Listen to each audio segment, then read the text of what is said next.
I can see someone and be like, oh, this person has murdered someone. Oh, this person is this. And you see a lot of darkness. And when you see that conveyed and portrayed and like so clearly on their face, it's not a reality you particularly feel like, oh, you know what, this is how things are, and let me just live in this world, right? If I do a nose operation or something, if I change the shape of my nose, I tell them, yeah, it'll immediately change your energy. You're not going to feel the same Oh, way. so doing plastic surgery can have an impact on your personality. Yes, yes, That's absolutely. interesting. That's why it's booming in like Hollywood and with Huh. celebrities and so on and so forth, because they want to have a certain disposition. For example, your face, right? The upper part of your face shows me that at some stage of your life, perhaps during the early teens, so on and so forth, you had a little bit of a tumultuous period, and that period was very ingrained into who you have become now. That period was a lot of anguish, but mostly mental anguish that 100%. you now. Alrighty, everyone. I am here joined today with Jack, aka Jack of Faces, who you are a physiognomy expert, a face reading master. Now, as far as I know, I don't know much about physiognomy, but for those who don't know, physiognomy is basically like, I don't know if we could call it a science or an art of reading people's personalities by their facial complexion, right? Their facial features. And it's something that I've been really interested in for the last few months because I've been really passionate about reading people's personalities, but I've been more focused on psychometric personality analysis, right, which is more falls into behavioral psychology. But I really want to get into this esoteric part of reading people, which is physiognomy. So I don't know if that's a fair description of what it is. I believe that is relatively fair. Obviously, it's kind of how to say, it's a mixture of things, like you mentioned. So it has a manual kind of like element to it, and it also has a mystical or intuitive element to it. I imagine, obviously, yourself, someone who's relatively inclined towards psychology and reading people in that sense. I also have experience in that sense. Right. I used to be a behavioral therapist. I did psychology and its many facets. I've worked with people in that regard from a professional angle as well, on the medical angle. But obviously, I'm also into esoteric study, and those two combined, I think, make up face reading, what I call. But you could also call it physiognomy. Yeah, I think it's a Okay. fair description. So what I was thinking is that we could start, then we can get into your background, and also we can talk about why you're anonymous.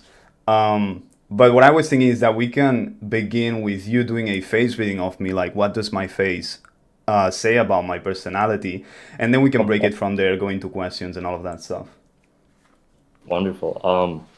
Well, let me start off with the anonymous part. It's not meant to be kind of like some sort of theater for me. I just want to remain anonymous, Yeah. obviously, because I have, how to say, what I would call a standard living Okay. Okay.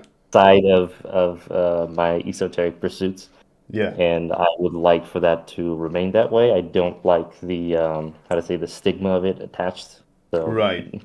that's basically why I look like Baldwin the Fourth right now. Okay. What I was thinking is that maybe you're anonymous because you don't want people to read you, right?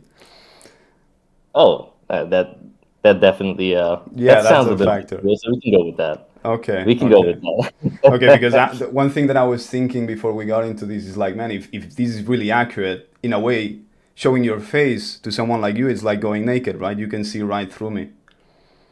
Oh, I think you would be surprised. There is a surprising amount of complexity Right. and a surprising amount of depth of what you could perhaps tell about a person. Obviously, like each reading is different, like I said, because there's an intuitive element to it. But yeah, like I think if you have someone's face, you have quite a bit of their history Right. and quite a bit of their attitude and personality and some facets of health. So you could tell a little bit about how healthy they are, so on and so forth. I'm not a very big fan of using physiognomy for medical purposes, Okay. for because it's not the most accurate in that sense, and most of it is just assumptions. Yeah. I'm someone who does not like assumptions or believe in assumptions, but obviously, like there are other elements that face reading is definitely superior for if you're looking to read people. So, yeah. Right. Right. Right. Right. Okay. So let's get on with the face reading. So what can you see on me? And maybe also like not just say that, but the thought process behind it. Like what is it that you're seeing, and how it kind of Right. works. So usually I start with this. Obviously, there's two ways of doing it. We're going to do a manual reading, let's say today. So, what we can see from you, usually this is how we do it. We take three archetypal geometrical shapes, so which is the rectangle, the circle, and the triangle. And first, one must understand what those symbols represent. Obviously, whoever is into esoteric study, they would know that each of those symbols can be found and traced back, back millennia in different, rituals or religious texts or sacred geometry and so on and so forth. But the meaning behind those symbols and the meanings that they synergize into once you've added those symbols together, that escapes a lot of people. So I found that a lot of people in this field have quite a bit of factual, like a very strong factual database, but they don't understand the basics of what the implications of those symbols mean. So let's say when we take a triangle or a pyramid, that symbol signifies directing energy, right? When you take the sphere is a more free-flowing energy type. Oval shapes, rounded shapes, those have an augmenting or a sort of an enhancing element to them. Right. And then you have the cube or the rectangle, which is a shape that constricts energy, so it basically limits the energy in a certain space. So now we have those three figures. Usually, what I'd go off on are those three things in relation to the person's face that I'm seeing. So it kind of like serves as a canvas, little canvas, for example. If you were a face reader, right, and now you have this information about these three shapes, what would you say? Which shapes are concentrated on your face? Um, Maybe kind of triangle. I don't know because like my jaw is pretty sharp. I would say. Yeah, you have sharp features on the bottom side, but you also have a rectangular element to you on the Right. side and on Yeah. the top side, right? So it's a combination of these two. Now, I would also need to see your profile if we were doing a proper reading. Okay. So I can do it. all right, all right. I would say you have relatively sharp features, right? And usually I would combine those two things, right? There's a certain sharpness to it, and there's a certain constriction to it. So I would say you're a very well managed person. I would say you're relatively disciplined. I would say that you have a very hierarchical way of thinking about things. You structure things in systems, and you like to follow that system. If you don't have a system, that's kind of like maybe where you start to struggle.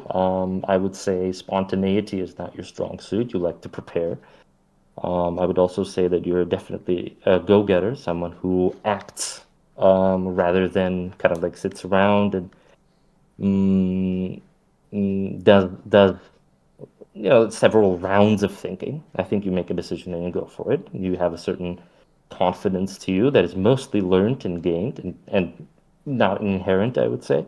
That's accurate. That's very accurate. Mm, So those things, this constricting energy, it usually there is no negative connotation tied to it, right? So a lot of people assume that, oh, if I'm free flowing, I'm great and I'm spiritual, and if I'm constricted, constriction is very much needed, especially in the masculine space, right? If you want to get something done, obviously you have to keep yourself accountable, and you have to be able to focus a certain amount of energy or focus a certain amount of force in a certain direction.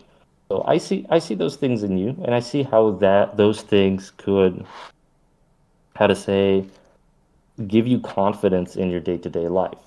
Yeah. So when we say that now we've just kind of painted the canvas of your face and everything else, the rest of the features, including your skin, eyes, nose, brows, lips, the facial hair, everything really, your ears, your neck, all of those. Now we have to talk about all of those things within the context of the canvas of your Right. face. Mm, and then usually I will ask when I'm doing a reading like this, which will last anywhere from 30 to 45 minutes. I will usually ask the person, the beneficiary, so to speak, to give me three directions that they would like for me to take the reading into, kind of. These could be, I don't know, anything as basic as relationship issues or career advice or spiritual pursuits or where someone's energy lies and where they can excel and so on and so forth. Obviously, I Right. try not to give advice and suggestions, but I do, I like to think that I'm very much capable of allowing you to see yourself in a new light. Maybe we could take, because I believe at the end of the day, there's like four pillars in life: health, wealth, love, happiness. Maybe we could skip health because I'm really happy with that. So maybe we can tackle with with the other three, like relationships, wealth, and spirituality slash happiness. All right. Mm, health-wise, I wouldn't be able to tell you much either, anyway, because you look like a healthy young man. Yeah. Usually health on the face, it usually has to do with, let's say, like baggy eyes, maybe on the skin. It usually shows on the skin a little bit more. So generally, when we do, let's say, a reading, what I think I'm good at in this sense is allowing you to focus on what your energy type is and where your energy is focused. And when I use the word energy, I very often get this reaction out of people where they will assume that it's some sort of abstract, spiritual, etheric force that I'm talking about that is not of this world. And I feel like a lot of people are surprised with just how practical some of the things we end up talking about, well, end up being.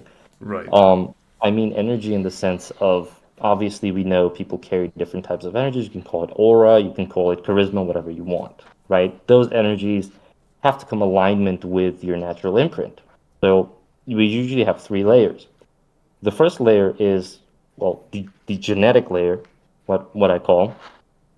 It has to do with what kind of energy you're imprinted with, right? So now we know what your canvas is, for example. That gives us a little bit of context, right? That could tell us a little bit about your attitude, your day to day, so on and so forth. And the second layer is the layer of deviation, right? So a deviation could be now I have an imprint, now I know what the canvas is, now what kind of deviations are there on the face. So these deviations basically pop up as you mature, make decisions, make life choices, and they show up on your face once you have a sort of acceptance towards them, right? So these are like battle scars. It's your way of showing the world, I've been through this, I've been through that, and we all do it. I had a vision when I was younger, and this vision was basically, I was thinking to myself, I remember, would it not be cool if we lived in this sort of energetic realm where every truth was written on everyone's face? And it took me quite a few years after that to realize that that is where we live in, right? It's just that because we live in linear time and the function of time is to delay action and result, we can't escape from the inevitability of, let's just say it like this, the face has to get to where it's going. Get it? So you're in a constant state of becoming what you truly are at any moment in your life, meaning that 100%. I believe you can literally change your end game, your end destiny, your end fate just by changing who you are at this very particular moment, right? Obviously, some scars will remain, but they will serve as tribute to the changes that you're making to your life. So that's the second layer. That's the layer of deviations, and they have to do a lot with nerve endings in the face. We'll get into that in a little bit, I guess. And the third layer is the mystical layer, which is when you have the full context of someone, who they are, I guess, what their energy is about, what their life path is, so on and so forth. Then the, this is a collection of emergent thoughts um, that you channel about this person.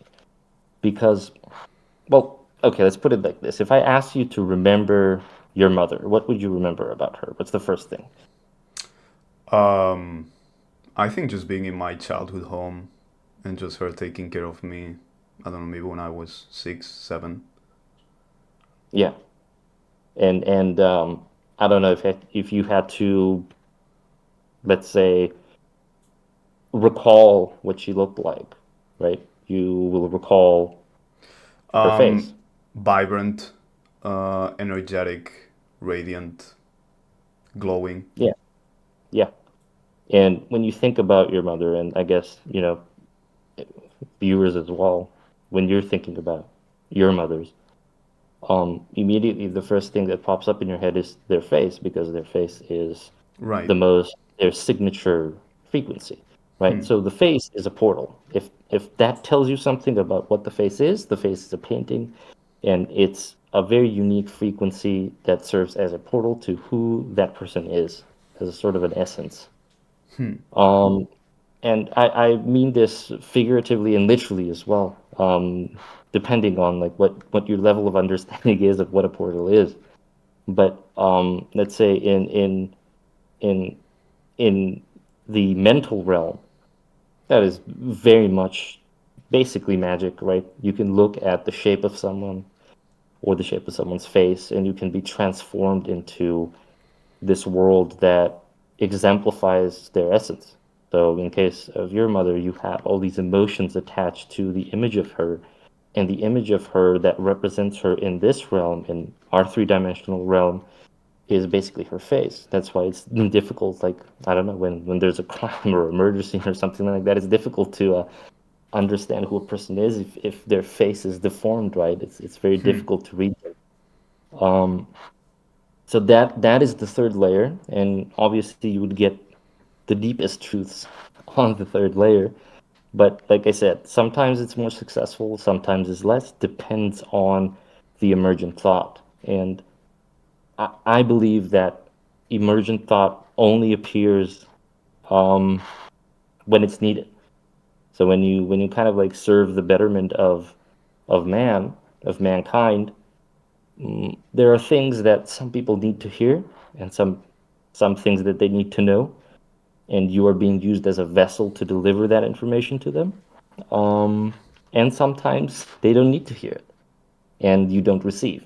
So I would say a learned practitioner of this art understands when they do channel emergent thought, how to convey that and interpret that for the person. And if they can't, just just to withhold the urge of lying or dramatizing, just saying, there's nothing. Right? Mm, all right, I guess we can move on to layer two.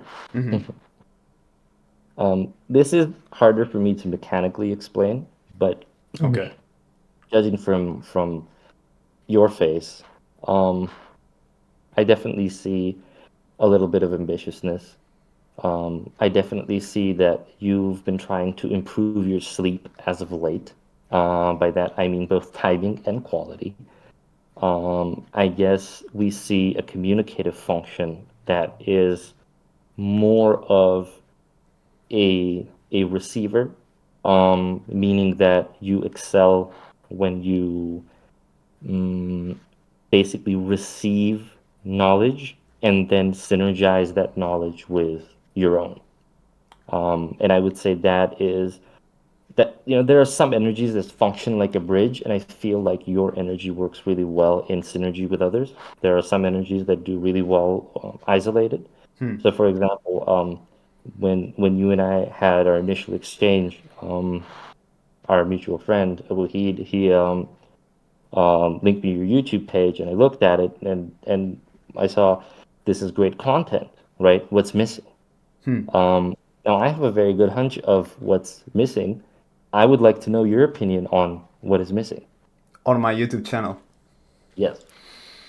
I think okay, I have a few hypotheses. I've been talking with a few friends about this. First of all, I'm not quite sure about the content that I'm not happy with the content that I'm doing. Like I'm covering things that I'm kind of interested in, but I still haven't figured out what is it exactly that I want to do or how I want to do it.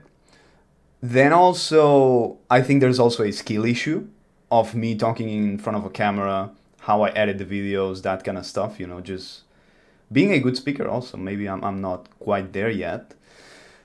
Um, I would say those are the main two, like not knowing exactly what kind of content I want to do, and also then just speaking in front of a camera, and also allowing myself to be fully authentic and genuine, just be completely open about who I am, my personality, and this kind of stuff. But if you have any other theories, would love to hear them because I'm trying to figure out like how to get to the next level. So Um, I love that because that's what I count the most rewarding of, let's say, getting a reading.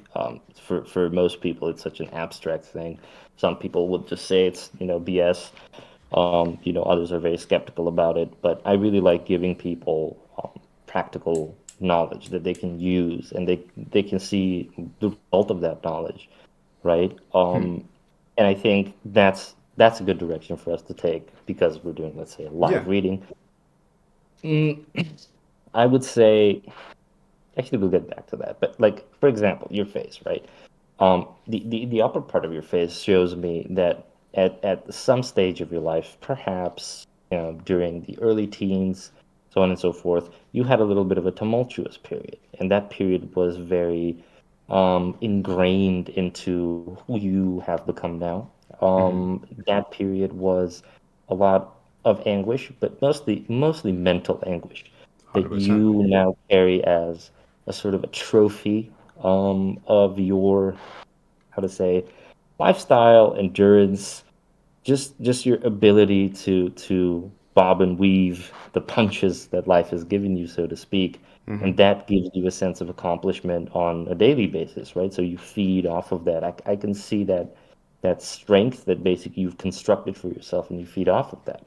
And whatever this event was, now this is where the limitations of my art comes in, unless there's emergent thought, like we said.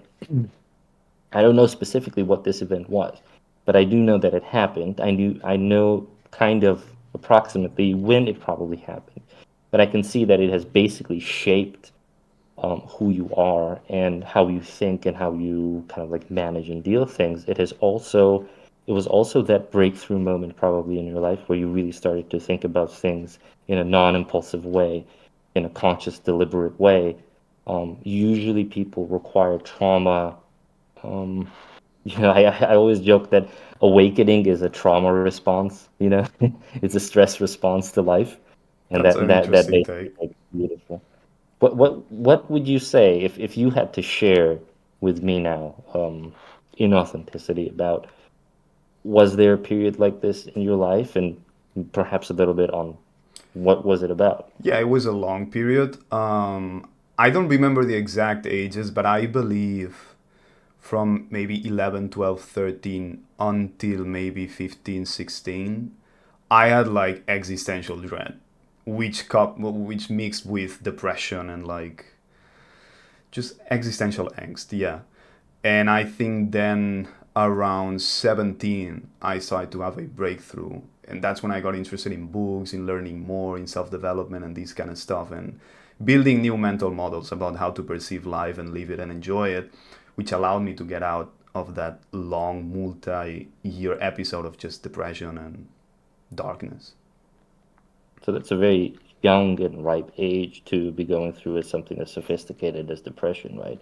And I think Yeah. you would agree with me when I say that depression is a very multifaceted type of experience to go through. It's not something that you're kind of like one and done with. It kind of stays with you for life in a certain sense.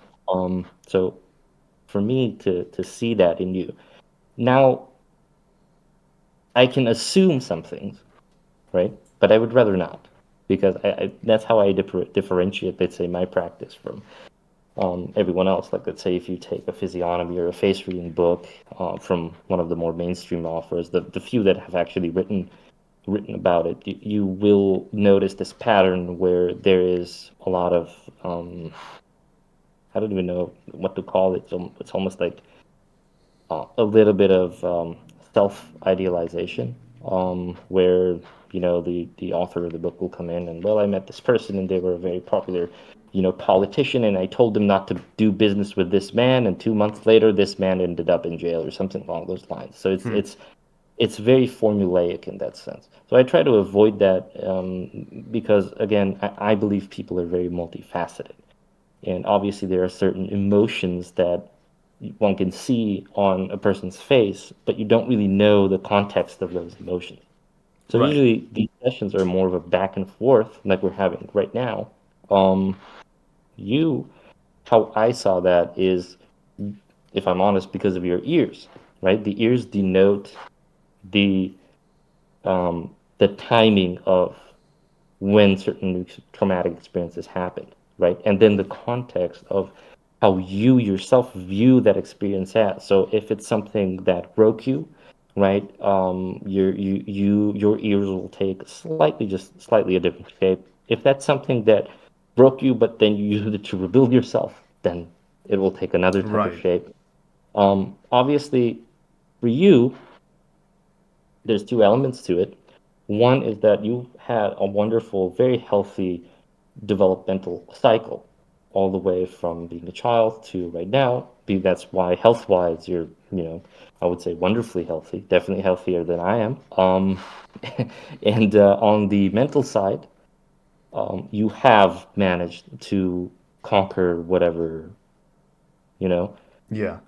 fear-inducing elements or mental strains or anguishes that might have come up because of that period. I can see this victorious energy, right, that you carry because of that. Now, if those things had not happened in your life, you would not have this energy. You would have a very different energy, right? Right. So now we can read into that. We can read into, all right, we have this victorious energy. Now we can read into abundance. We can talk a little bit about where this energy excels and basically what your life path is, what life has taught you. Because we're born with the traits that we're born with mostly out of necessity to complete our soul mission, right? And obviously different religions, different philosophers, idealists, I don't know, spiritual gurus, everyone calls it a different thing. I don't like calling it a life path, but I imagine most people will find it easier to understand. That's why I try to speak in very plain terms. Um, but basically, you come into this life with a set of imprinted skills.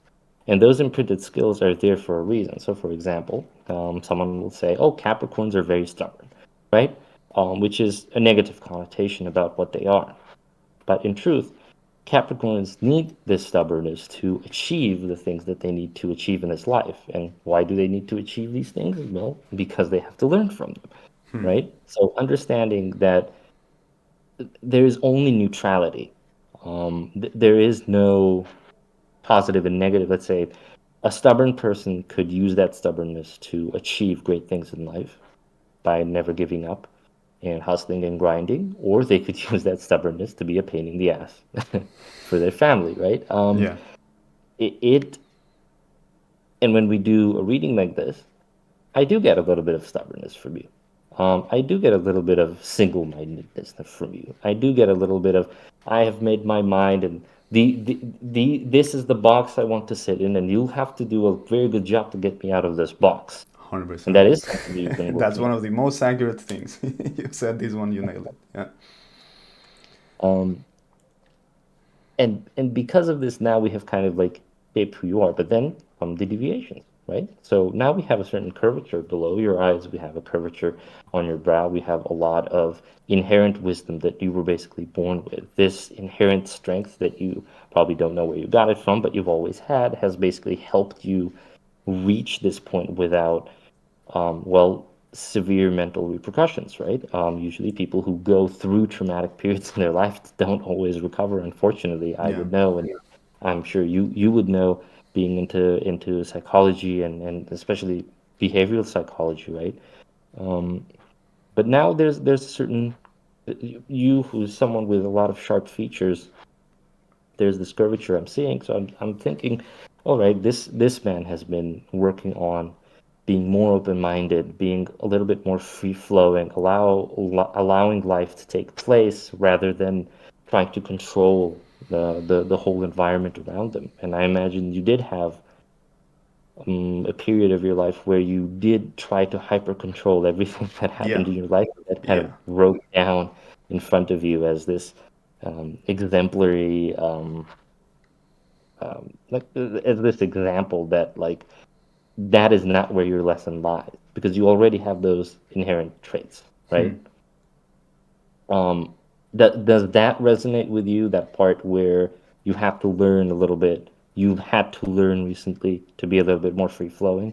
yeah, yeah. I would say that I was very controlling of everything in my life. And also, I would get very emotional about the outcomes and the things that I could not control. And they really affected me. And I think that was from 17 or 18 until 22, 23, maybe. I don't know. Maybe it was like a 5 year period, something like that. And how old are you now, if I may ask? I don't know if I want to say it on YouTube. Maybe I'll just bleep it, but I'll tell you. Yes, sir. All right, so that's a little bit of a journey. Yeah. Everything over 25, a little bit of a journey at that point, which is wonderful, and I'm glad you've made those adjustments, obviously. Yeah. Um, I think the big shift happened once. So I have this video on my YouTube channel about the psychedelic trip. That was a big thing that really allowed me to just, as you were saying, flow into life, not try to control everything and play with it. It's not just about what am I deciding, but what does life decide to, and play like this little dance. yes, sir. And I have not seen that video of yours, but in Okay. relation to psychedelic trips and so on and so forth, right? Um, uh, Obviously, a lot of people have gone through trips. My understanding of that particular direction is that most people should not partake, um, because basically what the trip does, it augments the mental layer you're currently at. So Yeah. whatever mental layer you're at, it will just quantify that by 20. Yeah, yeah, yeah, 100%. It will, Yeah, I used to it, believe like everyone should do psychedelics, and I had done them before many times, but they were minor trips, even though I had done ayahuasca and this kind of stuff. But then I had one with mushrooms, which is the one that I made the video about. That was like a whole undescribable thing, and that's when I was like, man, for me it was amazing. It was the best experience of my life. But then I realized like, okay, this is not something that everyone should be doing. Like this was actually very dangerous. So, I think you will have discovered that you're gonna need. How long ago was this? um,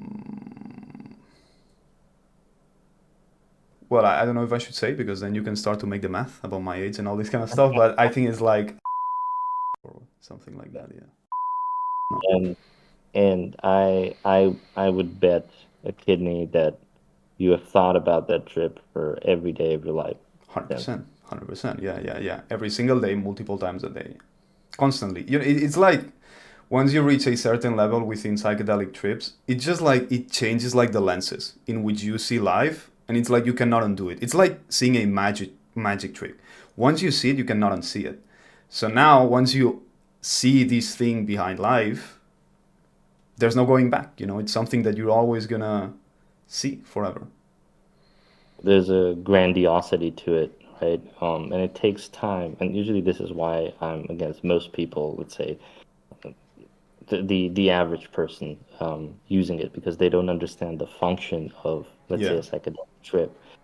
Obviously, there is the element of free will, and obviously you can decide to either do it or not do it. In your case, there's this awe-stricken element that I can see, and I can see that in the movement of your eyes. I can see that in your disposition, and that awe-stricken element will slowly start to wilt away now after that trip. And I imagine that trip was almost like a breaking moment for you in terms of realizing what we call the gentle layers of existence, things that are beyond the three-dimensional realm. Um, how you're exposed to that is very, very important. And just understanding that knowledge and receiving knowledge has to do with controlling your emotional state is very important. So, because now you have the predisposition of someone who is in this awe-stricken state, perhaps some of the channeling or some of the downloads mentally that you might want to receive, those might be delayed because there are certain emotion prerequisites for receiving true knowledge, right? Unless you go out and seek it out for yourself, of course. That is what we would call the left-hand path, right? And the right-hand path. The right-hand path is far more intuitive, and in a sense, it depends on the practitioner believing that whatever they need will come to them, and that is all they must accept, right?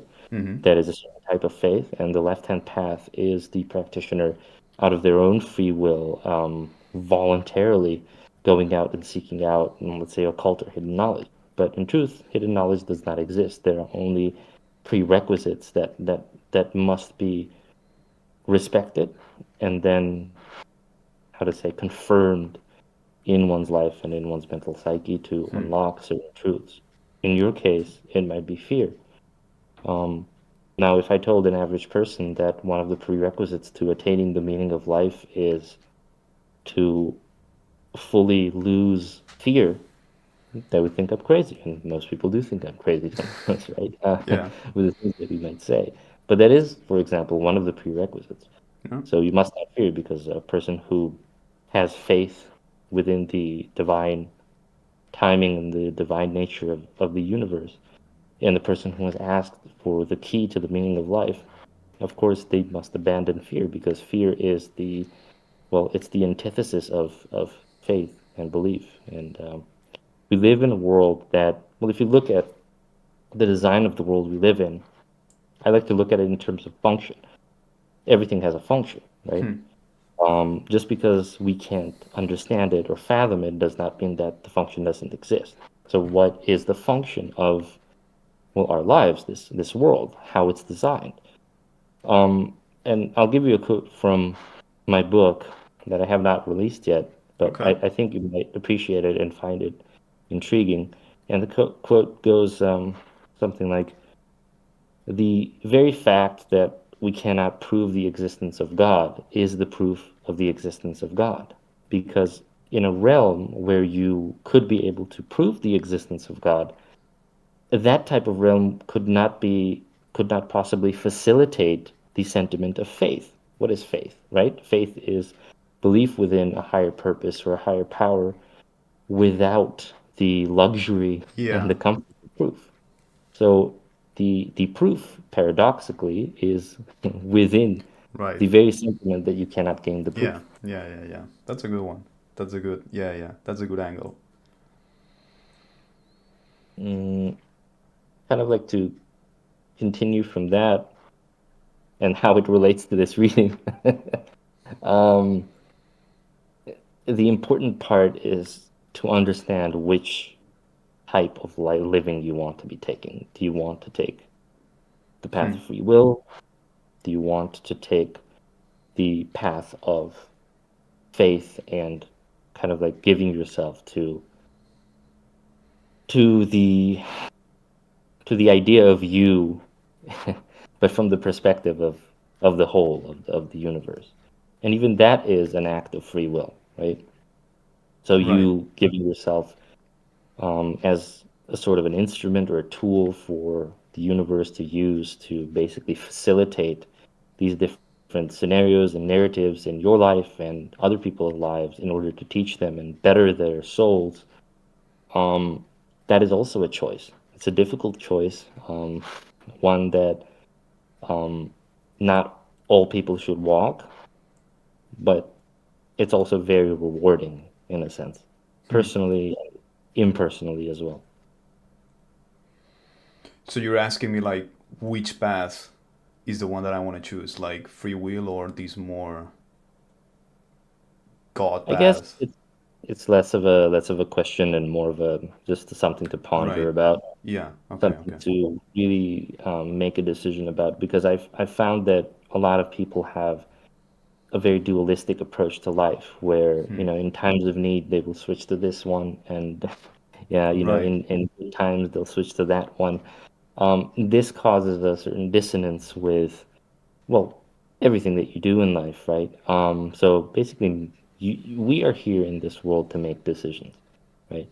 And these decisions are basically, they show up everywhere. They show up in our lives. They're reflected back onto us, and then they also show up, let's say, on your face, right? So what I see on your face is that one part that we spoke about, but everything else, you've taken very good care of your health, I would say. So there's Mm-hmm. not much to say.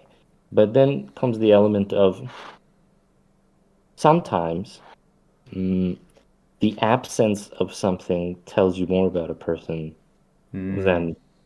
than if something is there. Get it? So Yeah. you have an absence of many things on your face, I would say. Okay. Let's You have go for it. certain battle scars that I would imagine someone of your age would have.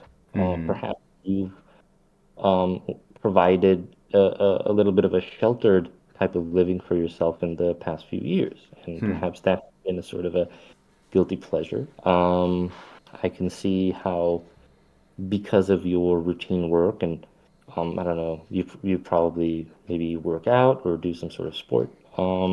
Because of this routine work, perhaps you've forgotten to really just go out there and experience life in all its chaotic beauty. I Hmm. feel like there are many um, lessons, many interesting pieces of information that you will gain from just breaking the habit, right? So when I see your face, my friend, I would say it would do you good if you break the habit a little bit more. And I would Hmm. also say, don't do any more psychedelics. Stay away from altered states. Hmm. I can tell you that. Do you drink a lot of coffee? No. Maybe I've drank like 6 coffees in my entire life. Great. Yeah. Don't. So I guess you're naturally not inclined to drinking it either. No. Anyway, I haven't drank alcohol in like a year and a half, I think. would you say you have a hyperactive mind? I mean, depends what that exactly means, but yeah, I'm constantly thinking about stuff and trying to organize and learn and do something. I yeah, constantly. And how do you think people perceive you? Sorry. How do you think people perceive you, other people? Within this category or in general? I would say in general. I think when people first meet me, I do seem extremely cold, extremely serious, as if I'm not interested and I have my own thing and I don't care about anything outside my life. But then once people get to know me, they're like, what the hell? It feels like the complete opposite, once someone gets close to me. So that usually happens. So when usually people come in for a face reading, that's the most common answer I get, is Yeah, that there's a right. dissonance between who they are and how other people see them. Um, Now, what this shows me is that there's a disconnect between you excelling with your energy and what your true energy is. Why do you think people see you not in the way you truly are, Well, in because authenticity? yeah, because I don't portray myself that way. I'm actually like, um, yeah, it takes me a while to be comfortable with new people. It takes me a while. Yeah, yeah. Would you say you're putting on a show? Would you say you're putting on a little bit of a play when you? Could be, yeah, a little bit for sure, for sure. Yeah. Yeah, because I think the let's look at it like this. Let's call it the wall. So this is the spectrum of your energy. There's a little wall here, right? And usually the full spectrum of your energy can't be expressed or experienced by other people if there's this sort of a wall. And this wall almost always has to do with inauthentic behavior. Hmm. So I think how other people might see you, and they probably might not express it in this way. But I feel like I can, one, because I'm anonymous, and two, because well, this is my job. This is what Yeah, I yeah. do, right? I I like going for and straight for the neck in terms of honesty. I think other people might perceive you as fake. I think other people might perceive you as you're putting on a show. And I think other people might be asking the question of if you're such a nice person, if you're such an interesting person, then why aren't you being yourself fully? And Right. that's an interesting thing to ponder on. Do you do you feel that sometimes people either perceive you maybe as fake or misunderstand you or misinterpret what you're trying to say? Yeah. Yeah, now that you say it that way, yeah, probably. Probably yes. Um, the, and now I see a certain self-awareness with that as well, which I very much admire. Um, Usually this type of back and forth, sometimes you have to kind of like allow a person to break themselves down. But I think because I can see your disposition as someone who is very balanced and very keen on the idea of, well, bettering themselves, now I felt comfortable to basically tell you that straight up, right? Now you understand why people might not respond to the giving of your energy as you maybe might have hoped. Um, like I said, when I watched your channel, I said this is great content. Why hasn't this content kind of like blown up yet, right? To a certain amount. Now, I'm not saying the goal there or the ambition there is to have like multi-million views on your videos. Obviously, that takes time. There's a technical element to it, but also there's this energetic element to it. So now we've kind of approached this moment where this sudden depth where now we understand how people perceive you. There's a certain inauthenticity that you might be conveying to them inadvertently without even realizing most of the times. Yeah. Now we have to ask the correct questions of why. Why do you think you are putting on a show? Well, I'm guess it has to do with things of my childhood. Um, I would have to think a lot about that, I think, but what exactly is the point on what were the incidents?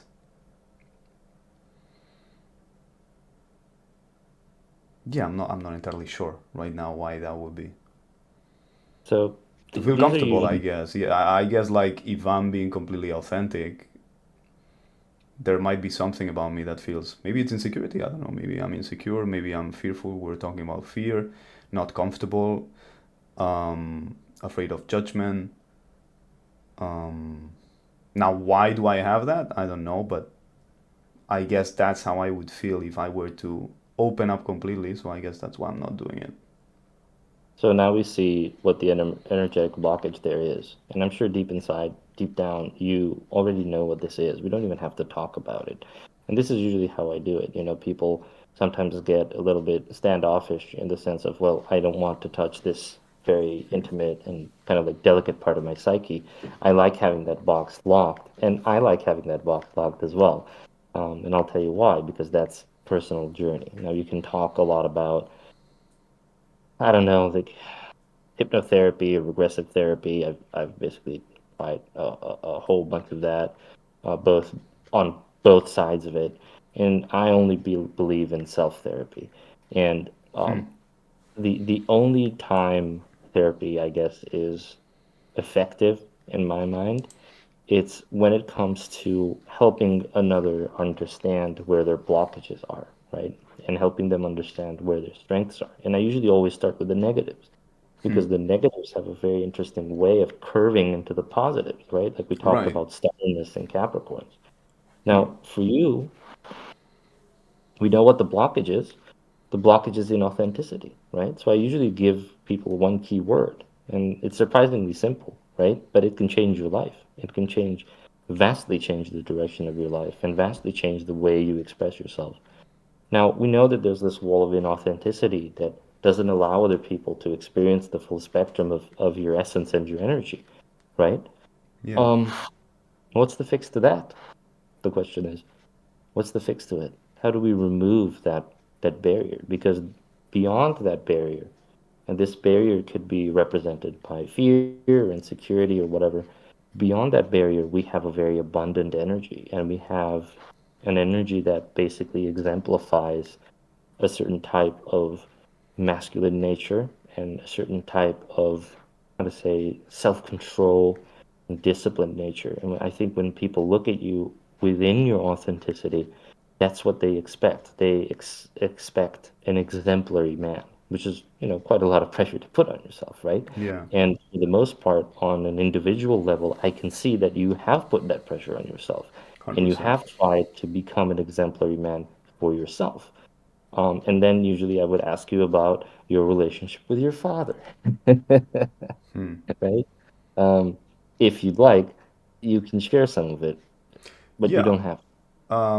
Yeah, if I maybe I'll cut it out for the YouTube video, but we can talk about it. I would say it's distant. Like it's close and distant. It's superficial. You know what I mean? Like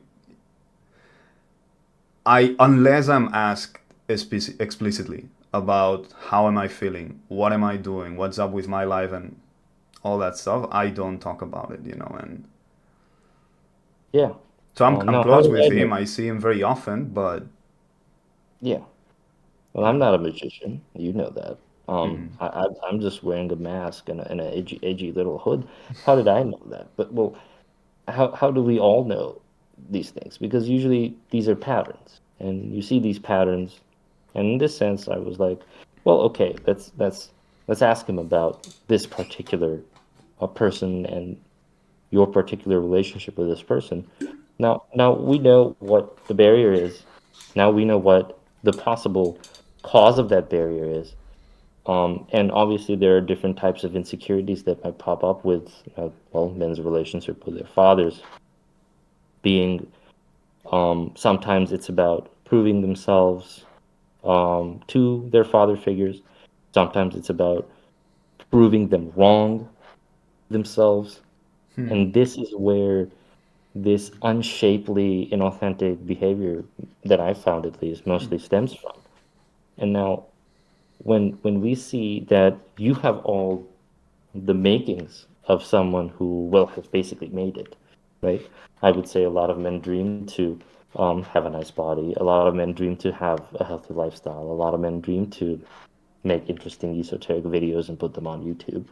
Um, but there's also this sense that you have not experienced the things that are basically meant for you.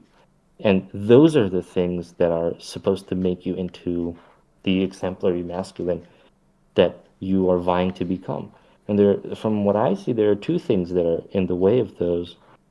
One is your insistence, like you insist on controlling the things that happen in your life, and you insist on controlling the things that don't happen in your life. And the one time you release control, your hallucinogenic trip, let's call it, that was an experience of awakening, but it probably was terrifying at the yeah, moment yeah, or yeah, in yeah. the And even um, afterwards, like for the first month after the trip ended, I was convinced that that was a negative experience. It was not until 5 months later that I realized it was the greatest thing that had ever happened to me. yeah. So there's two elements to it. One, it was meant to be. Two, it was meant to be through your free will. And three, now you're playing catch up because what you were shown, in that experience, it did show a sort of readiness for you to accept it. That's why you got that experience, and that's why you didn't get it on your previous. I know people who I don't know, just smoked a little bit of weed and they had life altering experiences. So any substance that gives you altered states could trigger that thing. And I will tell you another thing that I can tell you for sure. You received that because you asked for it. And I think if you remember before that trip, why you even took it, is because you asked for it. You asked to be shown what the world is, perhaps, or what your Yeah, place in the world is, or so on and so forth. But again, not not everything should be known in this manual left-hand way. And what altered states are a synthetic way to get to where you will eventually get to anyway if you just follow kind of like your calling in your life path. So right now you're a person who has sort of I would say, relatively mastered or embraced the left-hand path, which is, material control. But someone who has yet to address their true calling, their authentic calling, um, with the right-hand path. And you have to master both because Yeah. I don't want to get in too much into it but the general understanding is that the mastery of these both, the yin and yang, they make up a third energy. And that third energy is very, very, um, it is the source of all things mystical. And it is the channel through which you receive, um, I would say, quite a bit of practical knowledge as well, not only because we could talk about many things right now. We could talk about how the planets are the beating hearts of dead multidimensional gods. We can talk about that. We can talk about what the meaning of life is. We can talk about what all the symbols mean, right? We can talk about Lucifer and Satan and God and the symbolism. But the truth is, to manually reach those level of sophistication, that takes an exemplary amount of work. It is a Herculean task, right? But to receive that, to be able to just receive that through dreams or visions or just intuition or intuitive thought, that is what the right-hand path basically allows the practitioner to do. So when I see you, my friend, I can say, well, you've mastered this part. Now there's this barrier of inauthenticity, maybe a little bit of fear or anxiety of like just deep diving into who you truly are. And maybe It, that's the answer. but what you were saying before is that it might be because this layer of inauthenticity might be because of the relationship that I have with my father, and solving that is the key to actually breaking that authenticity Yes. barrier. Yes, I think authentic expression, all the universe really wants from any of us is to be authentic to our imprint. Um, because you were born with that imprint for a certain purpose, right? And that purpose is to come into the realization of what and who you really are, Yeah. which I won't be talking about today, but um, for you to understand what authentic expression means, it basically means unbecoming everything you are not. And there are these programs or just, subconscious things that we were taught as we were raised that are also meant to grow us.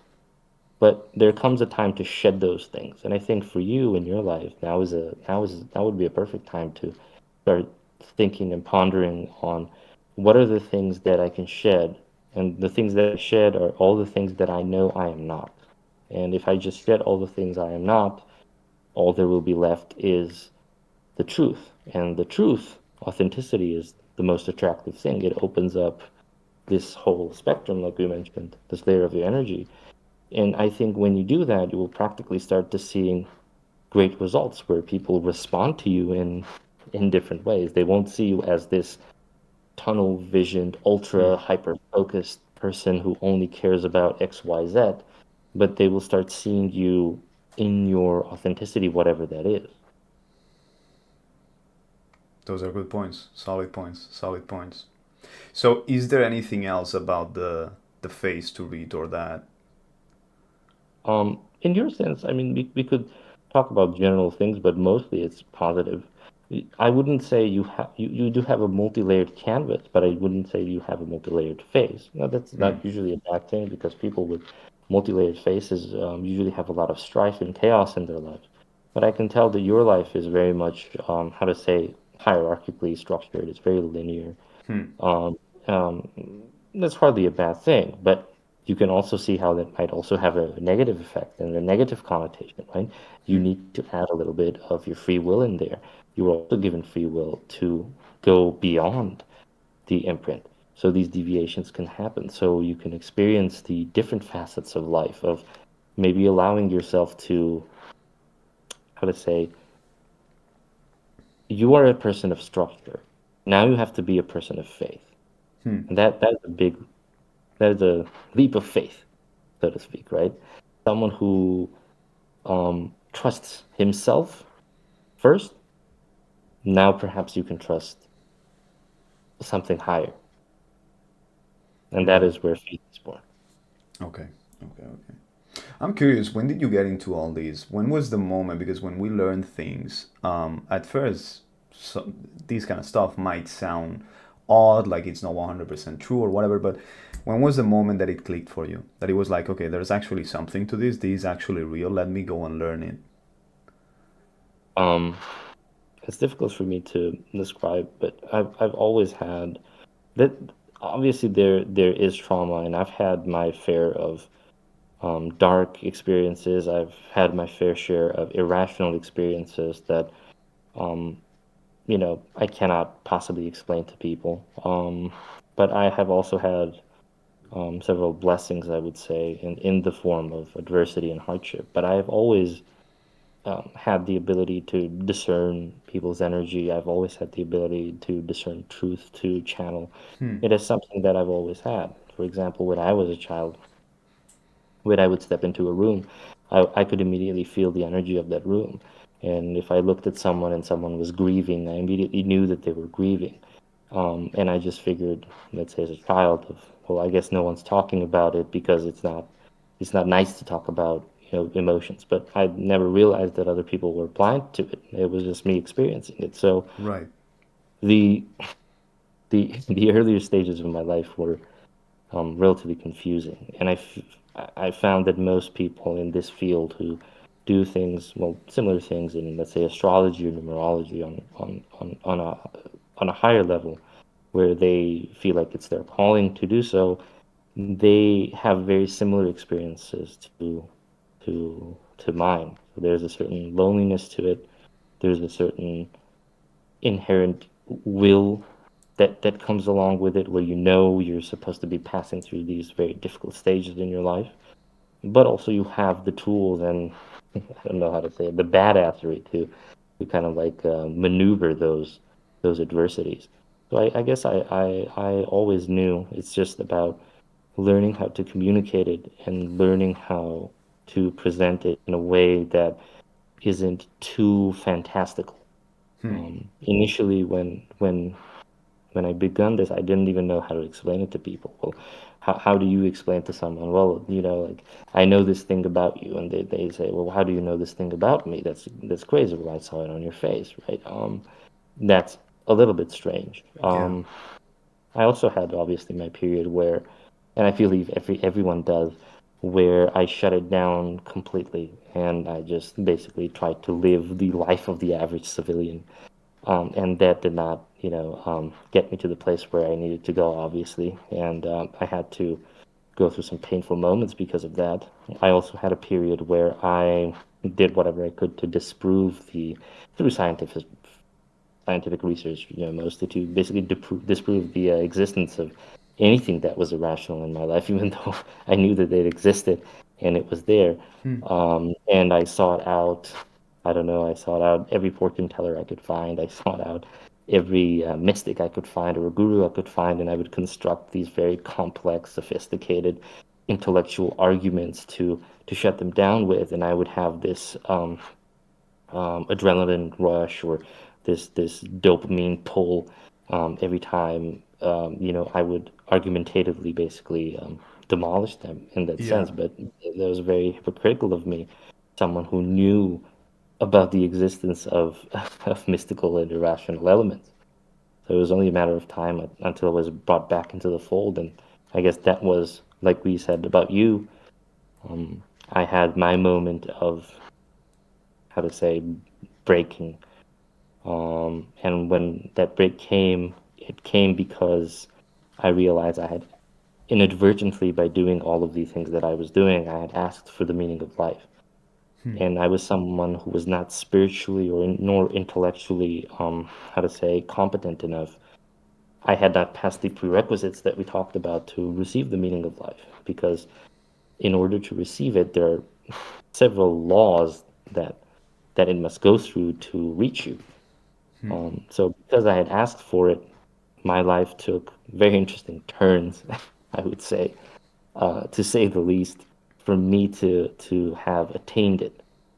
Um, So for you, it was something that came natural to you, and But did you complement it with extra studies, extra books that you read? Because these are the things that I was looking at physiognomy over the last couple of months. I was trying to look for books and videos and lectures about the technicalities of it. But for you, it's mainly been just intuition, like something that's second nature to you. Well, I would say that um, an education in basic psychology and just studying the behavior of humans, that definitely helped. Mm-hmm. And my work in that field kind of gave legitimacy to my thoughts regarding certain mental aspects of human behavior and just the human condition and how different people interpret it and how different people interpret even from, let's say, a medical standpoint, on why they do the things they do, or basically what that process looks like within the brain. But obviously, it's out there in the external, goes without. It's my understanding of these arts, of any art really, was that if you mixed perfect intuition with perfect knowledge, then what you would get is the combination of both. And the combination of both is basically what upgrades you to that next level. To me, it started on an intuitive level, and I had to gain the intellectual insight. I wouldn't say I'm necessarily born with an inherent, IQ or some sort of heavy intellectual disposition that allowed me to like learn things. I had to learn them the hard way.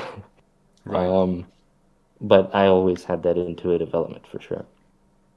Are there any personal stories maybe that you could share without getting too personal, but some situation in which, by the knowledge that you have about physiognomy and reading people and all these stuff, that you had an advantage, like maybe they saved you from something, or you were actually like, oh, actually this skill got me somewhere, or you know what I mean? So yes, I get asked that quite a lot. What are the practical benefits of knowing this skill?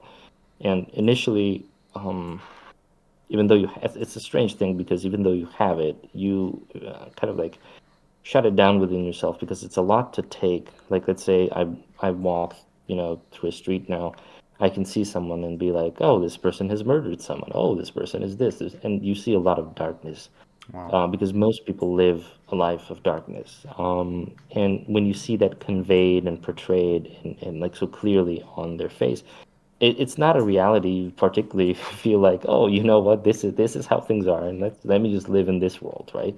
Yeah. There's a certain scary or terrifying objectiveness to it. Um, and then there was a period when I tried to shut that down and be like, oh, I have a hunch about this person, right? Or it's not really a hunch, you kind of just know, but then you kind of hope it's not true. Right. And Yeah. that has screwed me over a couple of times. But 100%. after, There's one thing that I always say, which is like, when have you ever ignored a red flag and then it completely went away? Never. So once you yes, spot something, that's it. That's the end. But we always like to believe like, no, it's a one-time thing. It's just a coincidence, or no, no, no, no. BS. If you see a red flag, that's it. yes, sir. And I had to learn that the hard way as well, Yeah. unfortunately. But there are many benefits to it, I would say. Like, for example, there are more practical ones. I posted about this on Twitter once. I don't think I conveyed it that well, but um, let's say when I go to the supermarket, I will always go to the person who has the friendliest disposition. When I go Right. to a party, I will always talk to the person with the friendliest disposition. If I get, you know, I don't know, So pulled you over wouldn't come by up to me because you would be like, this guy is not authentic. This guy is a I, bullshitter. if I were honest, I think I would come up to you, but I would start the conversation a little bit more formal and getting straight Right. to the point of what I Yeah. need from you, rather than a friendly handshake and a sort of like a Yeah. touchy-feely moment. Okay. Um, and obviously, you approach different people in different ways, and then Mm-hmm. you can use it to, how to say, decide who you want to do business with. You can do it with avoiding like thieves and robbers. You can use it when you're hiring a lawyer. You can use it in many ways. It's a Yeah. very it's a little bit of a ego based art because it mostly benefits you, and you have to find ways to kind of like give back using it. And I feel like doing readings has definitely helped me in that sense. I'm not someone who, well, at least in by my own metrics, I don't see myself as someone who is extremely successful in any field of life outside of, what I do here. But um, I feel like I always have what I want, and I can get what I want by doing the bare minimum and using the skill set by associating with people that I know will have certain traits and I know will have certain behaviors.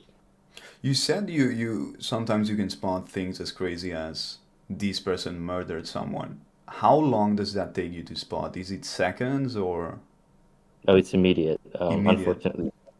Yeah. So, Okay. it becomes involuntary. I always give the example of the musician, basically, right? When you listen to a song, it's wonderful, and then you learn what the chords are, and you learn what the music theory behind it is, and then you listen to that song, and you can't help but to decipher the technical elements of it, and the magic of the song just kind of like goes away, Yeah. right? So when the average person looks at another person's face, what they immediately get is they get a little bit of a hunch, but they don't read too much into it, right? So if someone who's a learned face reader looks at someone's face, it's not really a hunch. It's just okay. I see like this chord is used there. It's more of a system. It becomes very formulaic.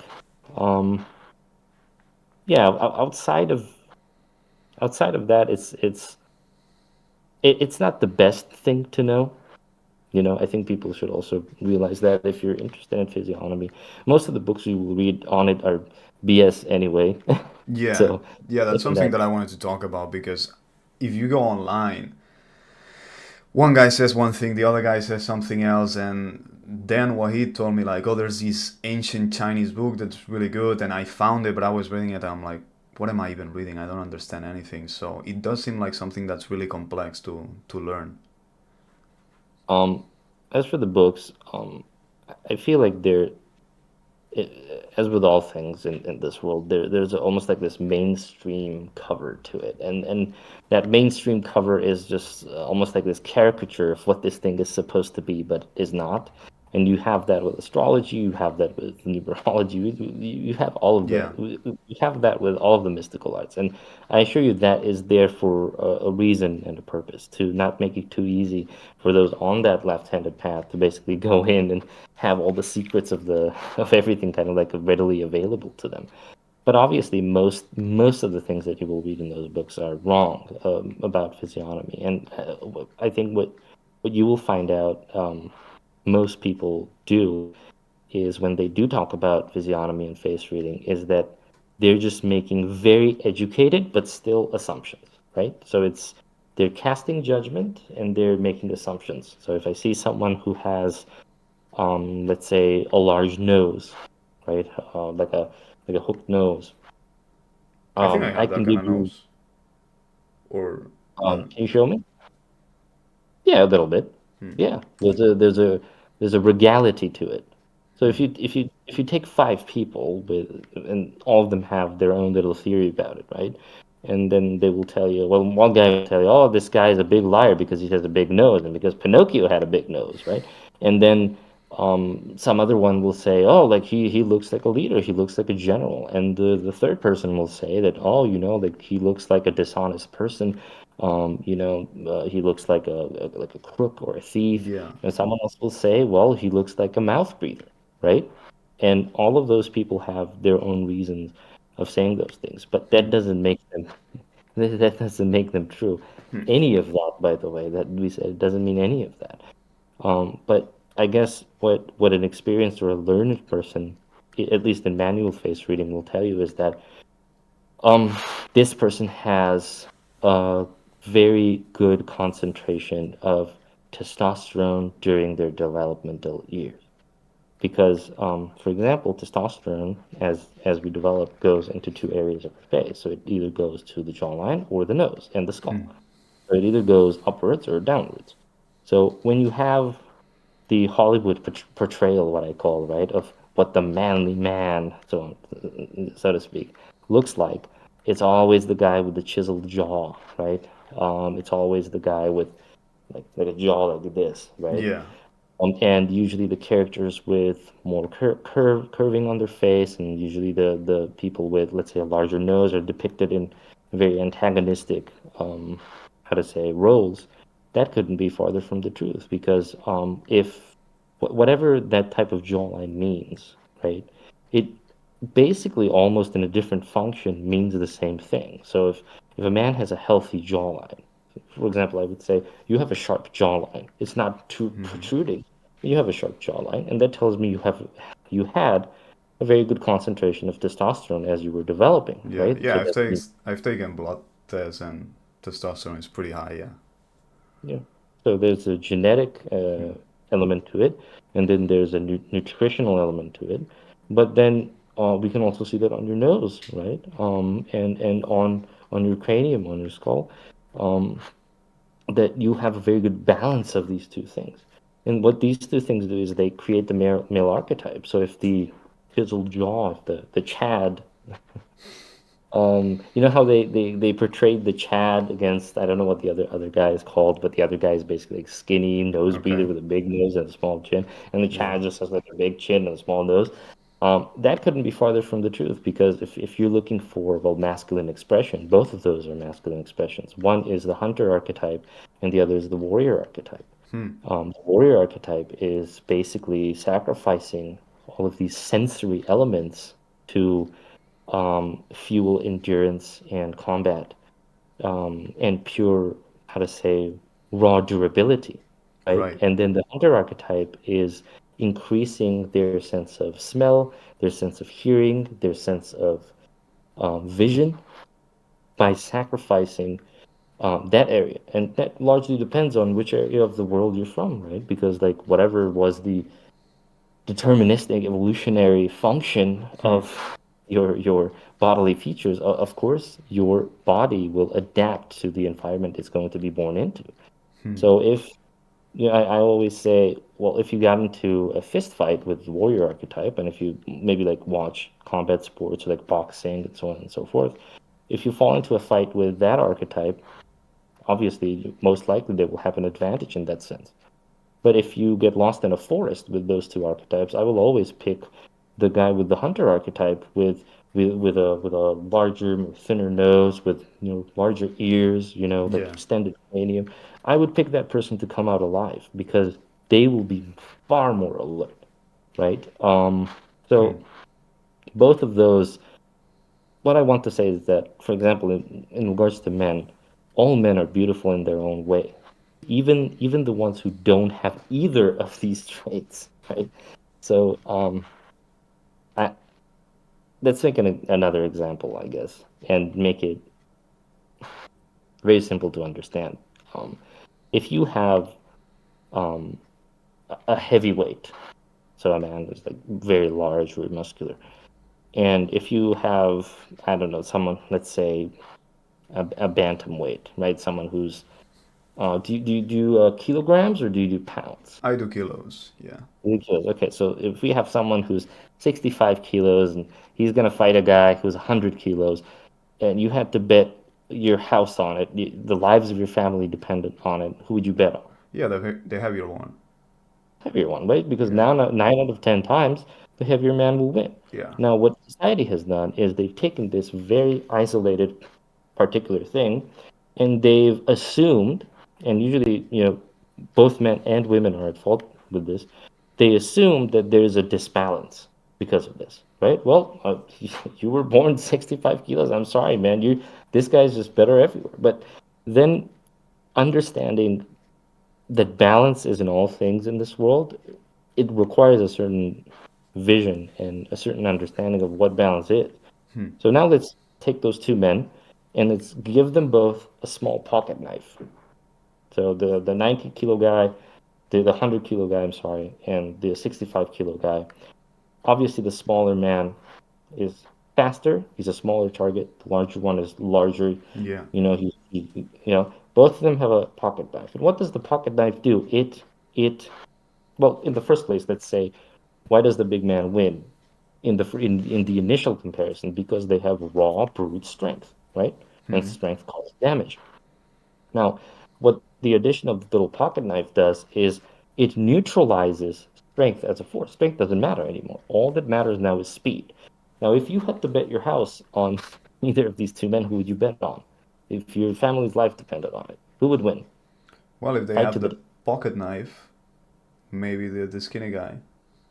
yeah. So now we realize, wait a second. Wait a second. Now, if you give the skinny guy who's like faster and a smaller target and a pocket knife where all you have to do is just like make a little slice in the right spot, and the big guy will just bleed out while I run away or something like that. Now you understand where the balance lies. Now you Yeah, give them both um a hammer, a heavy hammer. Now who wins again? I The would heavy say guy. the heavy guy. Yeah, Because the hammer is big and it takes strength to wield, yeah. right? And then this goes on and goes on and goes on. So when you have a good understanding of the function of why people are designed and born the way they are, you start to understand that there's a trade-off for literally anything. A lot of people make fun of Indians, right? Indian people, right? Oh, well, but they're skinny, they're small, so on and so forth. Indian people, for example, have one of the best immune systems on the planet. And they're small. If you and I got lost in a forest, and if two Indian dudes got lost in a forest with us, and we wanted to see who would survive the longest, we would probably be dead in Yeah. like 10 days. And they would probably eat minimal sustenance, and they would be okay. Because their bodies are basically meant, because of the spiritual pursuits, the genetic spiritual disposition of evolutionarily where they come from. Their bodies had to adapt with accepting the minimum and basically living with by the minimum. That is their superpower. So no matter how much someone might make fun of them for whatever, or not having certain traits or whatever, I can just say, hey man, if you got lost in the desert with Rakesh over there, I think Rakesh's coming out, and I don't think you are coming out. So, Yeah. right, the brutality. One question that I have. So, is there any something specific? So, going back to spotting murderers, is there something specific about the face that would allow you? Maybe not just because that's very specific, someone that has murdered someone, but maybe like crime. Maybe a thief, murder, something like that. What are the key things within the face that you can spot? What is the most common tattoo that people get in prison when they've killed someone? The eye And drop. yeah, so the eye, there's a sorrow lines, I call it, right? So they could pop up very intensely, and it's always around the eyes. Anything that has to do with the conscious, like someone's conscience, I'm sorry, has to do with around the eyes. So you always see that. If someone has like small shrunken ears that kind of like that are not separate from the face, right? So you mean like, oh, you mean the distance between the ear and the face? Mm, I mean, in terms of like the earlobe, right? So if an earlobe is completely removed. So, for example, like when we look at your ear, I can tell that you have very close emotional ties with certain members of your family, right? So even though you have a higher degree of independence, I would say that that is largely your mother, right? So you have these very close emotional ties where you're emotionally codependent with, certain people in your life, which is wonderful. Now, if your earlobe was removed, right, from your face, I would say, okay, this guy has a high degree of independence in the sense of Oh, I like see what you mean. Yeah. emotionally they're not codependent. So if now the volume of the ear, right, that denotes a sense of empathy, and that denotes a sense of humanitarianism. So if I see someone who has like very small shrunken ears that are completely removed from the head, and um, they're also outwards, right? So they're outwardly, right? So That you mean shows like me, that? yeah, that Okay. yeah, and that shows me a very strong disposition towards a violent expression, like outside expression. Like And then you match that with, let's say, if someone has a slope like this, so on their profile, on the forehead, if someone has a slope like this shows very little impulse control. So that now you combine impulsivity with that, right? And then you have a contrasting feature, let's say, in the mouth, where, if a person smiles, if the smile contrasts with, um, um how to say, the upper face, right? So you ever heard of the expression of like, oh, he's smiling with the mouth but not with the eyes? Oh yeah, yeah, yeah. Yeah. So if that type of clash and contrast happens, usually when people commit heinous crimes or so on and so forth, and again, I don't want to sound like this is some sort of stigma I have, because I have both worked and talked with people who have or had committed murders in their life, and they've managed to turn their life around to a certain degree and seek forgiveness and to, seek penance for their faults. And I am someone who has a lot of loving energy towards that type of behavior. But obviously, most people who commit, deeds like this, they have a disconnect. They have a great clashing between the left side of the face and the right side of the face. The right side denotes the external, and the left side denotes the internal, right? And there's this almost like this ripping effect between those. So it means a lot of asymmetry on the face. It means eyes of different sizes. Sometimes it means the ears are of different sizes. It means the brows of different sizes. It means one face is, covered with, usually the left side, but it's covered with a whole bunch of little, like dots and little, perhaps like blemishes or scars, and the right side is not.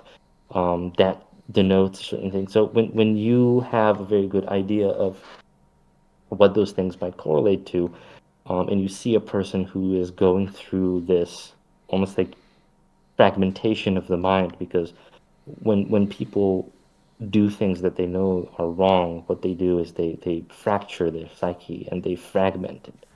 And because they fragment it, that opens up all kinds of, how to say, possibilities, negative possibilities for, schizophrenia, and then, like, psychosis, and just like mental breakdown episodes. And you see that. And when I see that on a person, I'm like, okay, I see that this person has this sort of self hatred, self whatever, that most likely comes from. And then if the intuitive part, the emergent thought that we spoke about, if that comes on strong as well, then it's almost like, like 99%. When I see that, I'm like, damn, okay. And then there's the next person on the street, and the next person on the street, and the next person on the street, and you kind of like see all of these things in them. Right. Yeah. And it's not so much, so as you were saying, like one single feature. It's like a mix of them. You know, when you spot like the ears and these and that, then you add it up all together and you realize who's truly behind, right? It's a holistic approach, and it's the context matters, and it goes both ways as well. Like people ask me, oh, if I do a nose operation or something, if I change the shape of my nose, I tell them, yeah, it'll immediately change your energy. You're not going to feel the same Oh, way. so doing plastic surgery can have an impact on your personality. Yes, yes, That's absolutely. interesting. That's why it's booming in like Hollywood and with Huh. celebrities and so on and so forth, because they want to have a certain disposition, and they understand the importance of the regality of their disposition, and that's why they do it. Wow. They don't do it for any sort of insecurity or whatever. They do it because they're trying to mimic and simulate a certain phenotype, um, that they want to be like. That's very interesting. That's very interesting. And does it make it difficult to read people sometimes with the beard? Because like if someone, you know, No, those heavy beards, does it obstruct sometimes doing a reading? Or is so that in the same way that as plastic surgery it's changing the personality, does that by itself, the fact that they have a beard is telling you something about them? the beard might. hides the scale and the exact curvature of the jawline or the chin, but the beard itself is just an extension of the energy that they hold anyway.